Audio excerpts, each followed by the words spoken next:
រៀបសួរខ្ញុំបាទបុត្រសម្បូរនាយកសាលាបឋមសិក្សាហ៊ុនណេងបឹងស្នាយដែលមានទីតាំងស្ថិតនៅក្នុងភូមិតនេង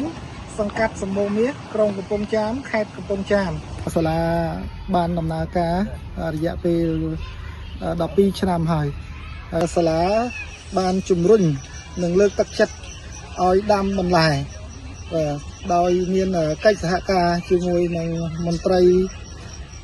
កសិកម្មប្រចាំសង្កាត់សម្បូរមាសហើយមន្ត្រី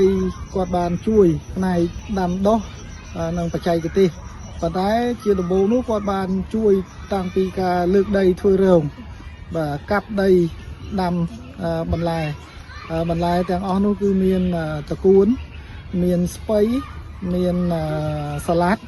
ហើយនិងសណ្តែកគួរជាដើមហើយការជួយទៅលើបច្ចេកទេសគឺជួយផ្នែក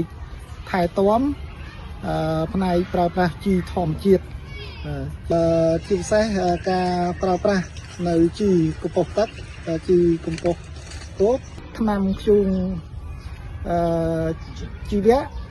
លូតលាស់បានល្អមានពណ៌បៃតងស្រស់ហើយសត្វល្អិតក៏អត់មានមកប៉ះពាល់ស៊ីដែរខ្ញុំមានភាពសប្បាយរីករាយណាស់ដែលបានមន្ត្រីកសិកម្មចូលរួមក្នុងការដាំថែទាំបន្លែនេះហើយជាពិសេសគឺសូមគោរពអរគុណទៅដល់រាជរដ្ឋាភិបាលដែលបានបង្រៀនមន្ត្រីកសិកម្មនៅតាមឃុំសង្កាត់នេះដើម្បីជួយការងារកសិកម្មទៅដល់ប្រជាពលរដ្ឋហើយជួយគ្រប់គ្រងដល់ជីវភាពនិងសុខភាពដើម្បីចូលរួមនៅក្នុងការអភិវឌ្ឍប្រទេសជាតិដែរបាទសូមអរគុណ